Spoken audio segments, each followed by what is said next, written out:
दूंदीराज गोविंद फाल्के, जिन्हें हम दादा साहेब फाल्के के नाम से जानते हैं, का जन्म 1870 में नासिक जिले के त्र्यंबकेश्वर में हुआ। अपने पिता की तरह इनका करियर भी एक शास्त्री का ही होना था, पर इन्होंने बहुत कम उम्र से ही ड्राइंग, मैजिक और थिएटर एक्टिंग के अंदर इंटरेस्ट दिखाना शुरू कर दिया। पिताजी के बॉम्बे के एल्फिंसन कॉलेज में नौकरी पक्की हो जाने के बाद ये अपने परिवार समेत बॉम्बे शिफ्ट हो गए। इसके बाद यहाँ आकर इन्होंने sir JJ school of arts के अंदर 1 साल का फाइन आर्ट्स का कोर्स किया और यहीं पर इन्होंने एक नया इंटरेस्ट दिखाया जो था फोटोग्राफी। यहाँ से निकल कर ये चले गए बड़ौदा अपने बड़े भाई के पास, जहाँ जाकर इन्होंने बड़ौदा के कला भवन के अंदर एक और कोर्स किया, जहाँ पर इन्होंने फोटोग्राफी, ड्राइंग, पेंटिंग के अंदर कुछ और स्किल्स को एक्वायर किया और धीरे धीरे एक प्रोफेशनल फोटोग्राफर बन गए। अपना पहला कैमरा भी इन्होंने यहीं पर खरीदा था। ये बात 1895 की है और अब तक फाल्के साहब की शादी भी हो चुकी थी। इनकी पत्नी का नाम था कमला और इनके साथ ये अपना खुद का फोटोग्राफी बिजनेस शुरू करने का सपना लेकर चले जाते हैं गोधरा। पर गोधरा ने शायद इनके लिए कुछ और ही सोचा था। यहाँ पर आकर इन्होंने अपना सब कुछ खो दिया, अपनी पत्नी और अपने 2 जुड़वा बच्चों को। इन सारे दुखों के पहाड़ को उठाकर ये वापस बड़ौदा आ जाते हैं। यहाँ आकर ये एक जर्मन एंटरटेनर कार्ल हर्ट्ज से मिलते हैं और वो इनको सलाह देते हैं कि आप अपना नाम बदल लीजिए और फाल्के की जगह अपना नाम केल्फा कर लीजिए। अब इन्होंने भी ऐसा किया, फाल्के से अपना नाम केल्फा करके मैजिक शोज चलाना शुरू कर दिए, क्योंकि मैजिक में इनका पहले से इंटरेस्ट था और मैजिक शोज में प्रोफेसर केल्फा के नाम से अपने मैजिक शोज चलाया करते थे, जिनको देखने काफ़ी लोगों की भीड़ आया करती थी उस जमाने में। और अब इनकी थोड़ी बहुत अर्निंग भी होने लगी थी। कुछ ही समय बाद किर्लोस्कर नाटक मंडली के एक बहुत फेमस एक्टर भाऊराव कोल्हटकर की 13 साल की भतीजी कावेरी कांदीकर से इनकी शादी करा दी गई और फाल्के साहब ने उनका नाम बदलकर सरस्वती फाल्के रख दिया। फिर बाद में फाल्के साहब ने कला भवन के अंदर ही फोटोग्राफी को और बारीकी से सीखा। वहाँ पर इनके कुछ दोस्तों ने इनको सलाह दी कि आप एक आर्ट प्रिंटिंग प्रेस चालू कीजिए। इनको भी उस समय इस बिजनेस आइडिया के अंदर काफ़ी इंटरेस्ट जगा और इन्होंने उसे चालू कर दिया। कुछ समय बाद इनको इनके दोस्तों ने कुछ प्रिंटिंग मशीन्स लेने के लिए जर्मनी भेजा। इनकी ये पहली फॉरेन ट्रिप थी और वहाँ से वापस आने तक इनको ये कहीं ना कहीं एहसास हो गया था कि प्रिंटिंग प्रेस वो काम नहीं है जो इनको अंदर से मोटिवेट करता है, इनको अंदर से इंटरेस्टिंग लगता है और शायद ये लॉन्ग टर्म में ना कर पाए। धीरे धीरे इनके कुछ अपने दोस्तों के साथ झगड़े हुए और फिर इन्होंने इस प्रिंटिंग प्रेस को छोड़ दिया। ये बात 1910 की और फाल्के साहब की तबीयत अब कुछ खराब रहने लगी थी। इनकी आंखों में बहुत तकलीफ थी और एक समय ऐसा भी आया जब इन्होंने अपनी आंखों की रोशनी को पूरी तरीके से खो दिया। पर धीरे धीरे इलाज के बाद इनकी आंखों की रोशनी वापस आई और इनको ये बिल्कुल भी अंदाज़ा नहीं था कि ये कुछ ऐसा देखने वाले हैं जिसके बाद इनकी ज़िंदगी पूरी तरीके से बदल जाएगी। 1910 में इन्हें एक क्रिसमस ईव पर एक फिल्म स्क्रीनिंग के लिए इन्वाइट किया गया। फिल्म का नाम था the life of Christ. Screen पर तो फाल्के साहब जीसस क्राइस्ट की ज़िंदगी को देख रहे थे, पर इनके दिमाग में वृंदावन में श्री कृष्ण को देख रहे थे। फिल्म खत्म होते ही इनसे सब्र नहीं हुआ और ये भाग कर घर आए और इन्होंने अपने परिवार से बोला, कल आप सब मेरे साथ एक फिल्म देखने चल रहे हैं। परिवार वाले तैयार हुए और अपने पूरे परिवार को फिल्म दिखाने ले गए। आज जब फाल्के साहब अपने परिवार के साथ बैठकर इस फिल्म को देख रहे थे तब वापस वही हुआ। सामने स्क्रीन पर जिंदगी जीसस क्राइस्ट की चल रही थी, पर ये अपने जहन के अंदर भगवान कृष्ण को याद कर रहे थे, उनकी बाल लीलाओं को याद कर रहे थे, उनके नटखटपन को, उनके द्वारा दानवों के वध को, उनके और राधा के प्रेम को। इन सभी यादों ने उनके दिमाग पर पूरी तरीके से कब्जा किया हुआ था। फिल्म खत्म होते ही इन्होंने सरस्वती फाल्के जी को अपने सारे इरादों के बारे में बता दिया और सरस्वती फाल्के जी ने इनसे वादा किया कि वो इस काम के अंदर इनका पूरा साथ देंगे। अगले 2 महीने तक दादा साहेब ने बॉम्बे के हर थिएटर में चल रही हर फिल्म को देखा और इस पूरे समय में इनके दिमाग में केवल एक ही सवाल चलता रहा, क्या हम भारत की संतानें इतने बड़े पर्दे के ऊपर अपने देश की, अपने भगवानों की, अपनी सभ्यता की तस्वीरों को देख पाएंगे? इस सवाल ने इनके अंदर एक अजीब से जुनून को भर दिया। वो था भारत की पौराणिक कथाओं से अपनी खुद की फिल्म बनाना। अब फाल्के साहब ने अपना रास्ता तो चुन लिया था, पर इस रास्ते में चलना इतना आसान नहीं था। जैसे ही दादा साहब ने अपने परिवार में बाकी लोगों को इस प्लान के बारे में बताया तो उनके परिवार में सब ने इस प्लान को लेकर अपनी नामंजूरी दी। सब ने बोला एक चलते हुए काम को बंद करके एक नया काम को शुरू करना एक बेवकूफ़ी है। पर दादा साहब ने किसी की नहीं सुनी और वो अपने रास्ते पर आगे बढ़े। उन्होंने अपने काफ़ी सारे दोस्तों से पैसे की मदद मांगी, पर किसी ने कोई मदद नहीं करी। एक फ़ोटो स्टूडियो के ओनर यशवंत नंदकर्णी ने उन्हें पैसे देने के लिए हाँ कर दी, पर उन्होंने बोला कि मैं आपके कैलिबर को टेस्ट करना चाहता हूँ, मैं आपको कुछ पैसे लगाऊंगा आपके बिजनेस के ऊपर, तो मुझे आपके कैलिबर के बारे में पता तो होना चाहिए। दादा साहब ने फिर सोचा कि अब उनको अगर मार्केट से फंडिंग चाहिए तो उनको कहीं ना कहीं अपना कुछ पोर्टफोलियो लोगों को दिखाना पड़ेगा। फिर दादा साहब ने अपने एक इंश्योरेंस पॉलिसी को मॉर्टेज किया और उसके बदले में 10,000 का लोन लिया। साथ ही साथ सरस्वती जी ने अपने सारे गहने बेच दिए और उनको पैसे दिए। फिर दादा साहब वहाँ से चले गए लंदन जाकर इन्होंने रास्ते में बॉम्बे बुक स्टॉल से एक किताब खरीदी जिसका नाम था ABC ऑफ सिनेमेटोग्राफी। इस किताब को लिखा था सेसिल हेपवर्थ ने और ये वही शख्स है जिनसे ये लंदन जाते सबसे पहले मिले। उन्होंने इनसे सिनेमेटोग्राफी के ऊपर काफ़ी सारी बातें करी और इनको अंत में यही सलाह दी कि इनको एक विलियमसन कैमरा खरीद लेना चाहिए। फिर दादा साहब ने उस समय का सबसे महंगा कैमरा खरीद कर वापस इंडिया आने की तैयारी शुरू करी। इंडिया आकर इन्होंने इस कैमरे को बड़े संभाल कर अपने घर में रख दिया। सरस्वती जी ने घर में आए इस महंगे सामान को बच्चों से बचाने की जिम्मेदारी ली और फिर दादा साहब ने इसके सामने एक मिट्टी के घड़े को रखा, उसके अंदर कुछ बीज डाले और एक छोटी सी शॉर्ट फिल्म बनाई जिसके अंदर इन्होंने एक प्लांट के growth of a P plant को इन्होंने दिखाया। फिर इस फिल्म को लेकर ये दोबारा यशवंत नंदकर्णी जी के पास गए। उन्होंने इस फिल्म को देखते ही इनको पैसे देने के लिए हाँ कर दिया क्योंकि उन्हें समझ आ गया था कि भाई बंदे में दम तो है। फिर दादा साहब ने सोचा क्योंकि उन्हें एक फीचर लेंथ फिल्म बनाने के लिए ज़्यादा पैसों की ज़रूरत होगी तो उन्हें कुछ और पैसों की ज़रूरत पड़ सकती है, तो उन्होंने कुछ और फिल्में बनाई जिसमें ज़्यादातर वो अपने घर में बच्चों को बुलाते थे और उनसे कुछ एक्टिंग करवा कर उन्हें रिकॉर्ड कर लिया करते थे और धीरे धीरे बड़े बड़े बिजनेसमैन के पास इन फिल्मों को लेके जाते थे, उन्हें दिखाते थे और अपने आइडियाज़ उनसे शेयर करते थे कि अब मैं इन फिल्मों को और बड़े लेवल पे बनाना चाहता हूँ और धीरे धीरे उन्हें पैसे मिलते चले गए। फाइनली अब फाल्के साहब ने डिसाइड किया अपनी पहली फीचर लेंथ फिल्म बनाने के बारे में। अभी क्योंकि इन्हें फिल्म मेकिंग के बारे में कुछ और चीज़ें जाननी थी इसलिए इन्होंने जो क्रूशियल कृष्णा प्रोजेक्ट था जो भगवान कृष्ण की लाइफ के ऊपर बनना था उसे कुछ समय के लिए टाल दिया और एक आसान प्रोजेक्ट के साथ अपनी शुरुआत की। इस फिल्म का नाम शायद आप सब जानते होंगे। एक ऐसे राजा की कहानी जिसने सच के खातिर अपने राजपाट, अपने बीवी बच्चे सब कुछ त्याग दिया। राजा हरीशचंद्र महाभारत से आई हुई एक माइथोलॉजिकल स्टोरी थी और दादा साहब ने इस स्टोरी को चुना अपनी पहली फिल्म बनाने के लिए। फिल्म की शूटिंग शुरू होने से पहले ही फाल्के साहब के सामने एक और नई समस्या आके खड़ी हो गई।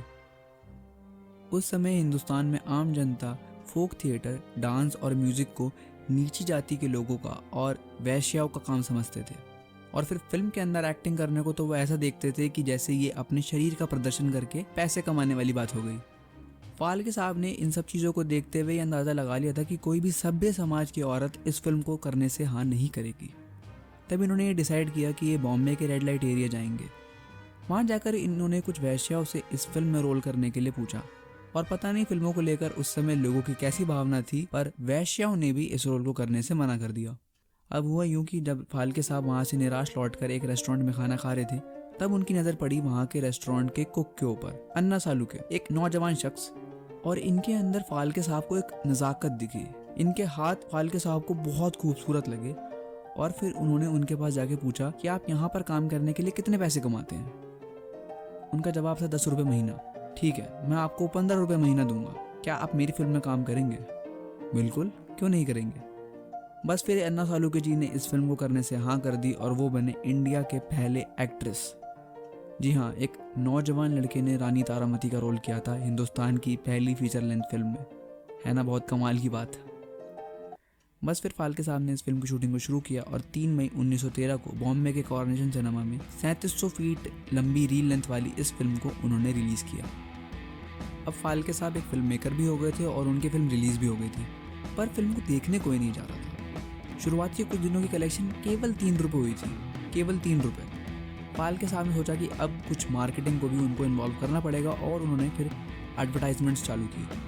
फिल्म के एडवर्टाइजमेंट के अंदर उन्होंने पब्लिक से दावा कर दिया कि आपको इस फिल्म के अंदर 50,000 से भी ज़्यादा फोटोग्राफ्स देखने को मिलेंगी। फिर पब्लिक को भी ये लगा कि जितने पैसे हम दे रहे हैं उससे ज़्यादा ही हमें देखने को मिल रहा है। तो अब धीरे धीरे लोगों की भीड़ इस फिल्म को देखने जाने लगी। फिर पब्लिक के बीच में एक वर्ड ऑफ माउथ फैल गया और वो फैलना ही था क्योंकि वो अब एक ऐसी फिल्म देख रहे थे जिसकी उन्होंने कल्पना भी नहीं की थी, एक हिंदुस्तानी सभ्यता से जुड़ी फिल्म। और अब हर शो की कलेक्शन 300 रुपये से ज़्यादा होने लगी।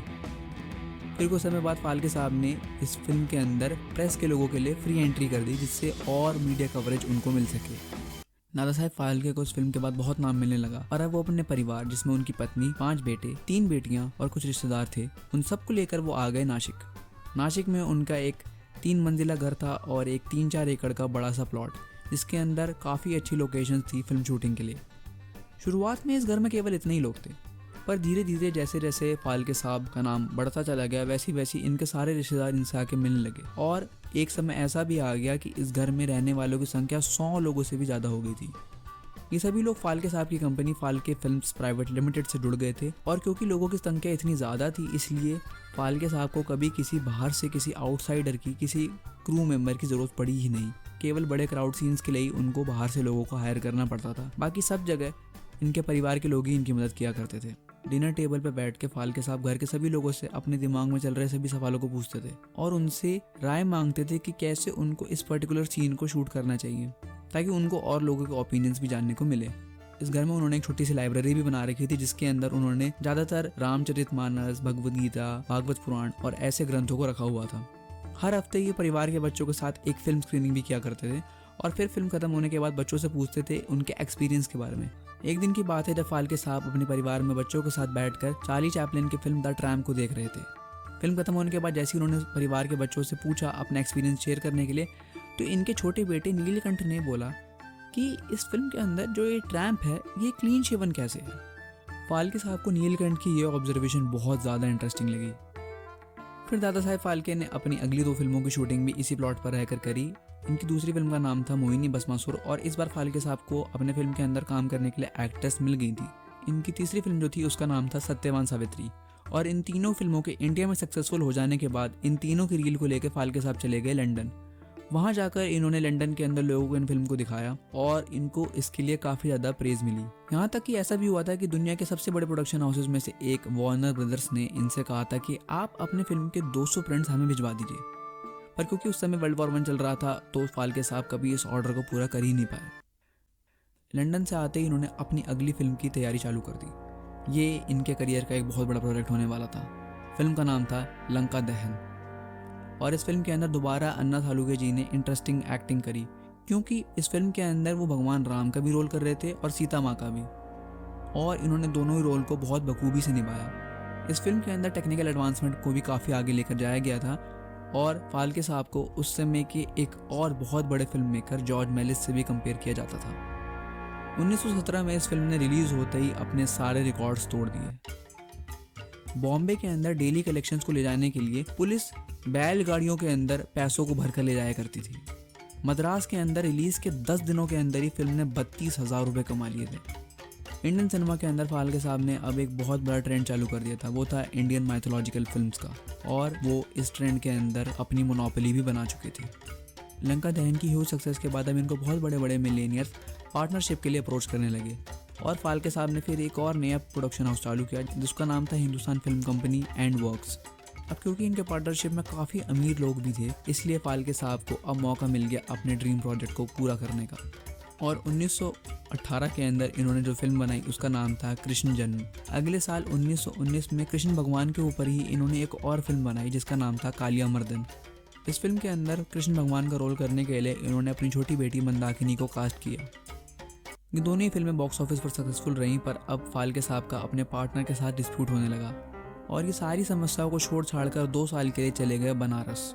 वहाँ जाकर भी ये खाली नहीं बैठे क्योंकि ये कलाकार कभी खाली बैठता नहीं है, इसलिए वहाँ जाकर ये हिंदू ग्रंथों को और ज़्यादा पढ़ने लगे और इन्होंने एक नया नाटक भी लिखा। अब कंपनी के लोगों को फाल्के साहब की कमी क्योंकि यहाँ पर खल रही थी इसलिए उन्होंने वापस इनको बुलाया और फिर फाल्के साहब भी वापस आकर काम करने के लिए राज़ी हो गए। पर अब हिंदुस्तान के अंदर फिल्मों का जो ट्रेंड था वो वापस बदल गया था क्योंकि वो समय सिनेमा का डेवलपमेंट स्टेज था। पर वर्ल्ड वॉर 1 का इम्पैक्ट कुछ ऐसा हुआ कि ब्रिटिश फिल्मों की सप्लाई काफ़ी कम हो गई थी और हर तरफ मार्केट में जो मोनोपोली थी वो थी अमेरिकन सिनेमा की। वो थी ज़्यादातर स्टंट फिल्म्स, एक्शन फिल्म्स या फिर कॉमेडी फिल्म्स। पर फाल्के साहब ने मार्केट के अंदर आए चेंजेस को देखकर अपने अंदर चेंजेस नहीं किए, ना ही अपने फिल्म मेकिंग के अंदर चेंजेस किए, और मार्केट ट्रेंड को फॉलो करने से जब भी कोई बिजनेसमैन इनकार कर देता है तब उसकी कंपनी का पतन होना एकदम निश्चित है। 1927 में आके फाल्के साहब ने दोबारा Hindustan films company and works से रेजिग्नेशन दे दिया और एक गवर्नमेंट कमेटी को इन्होंने लिखा, मैंने इस काम को इसलिए छोड़ा है क्योंकि मैं इस काम से अब घृणा करने लगा हूँ। मुझे पैसों की ज़्यादा परवाह नहीं है, मुझे परवाह है तो तकनीकीता की और उस श्रेणी की फिल्मों की। मैं इन सब में सफल नहीं हो सका इसलिए मैं अब इस काम को छोड़ रहा हूँ। दादा साहब के इन शब्दों को सुनकर ऐसा लगता है कि इनकी हिंदुस्तान के सिनेमा को लेके जो अप्रोच थी वो बहुत ज़्यादा प्रोग्रेसिव थी। इनकी आखिरी साइलेंट फिल्म सेतु बंधन थी और 1931 में इन्होंने एक छोटा सा कमबैक किया और इन्होंने अपनी आखिरी फिल्म बनाई एक टॉकी फिल्म। टॉकी एरा के एकदम स्टार्टिंग के अंदर ही, जो थी गंगावर्तन। पर इस फिल्म की पेस काफ़ी स्लो थी और ये उस समय फ्लॉप हो गई। दादा साहब ने अपनी ज़िंदगी के शुरुआती दिनों में, सिनेमा के शुरुआती दिनों में बहुत पैसे, बहुत नाम और शोहरत कमाई। पर 1944 में जब इस महान फिल्म मेकर ने, जिसने 175 से भी ज़्यादा फिल्में बनाई हैं, ने अपनी आखिरी सांसें ली, तब इनको हिंदुस्तान में हर कोई भुला चुका था। अगर आपको ये वीडियो पसंद आई है तो इसको और लोगों के साथ शेयर करें और अपने फीडबैक को कमेंट बॉक्स में ज़रूर बताएं। जय हिंद।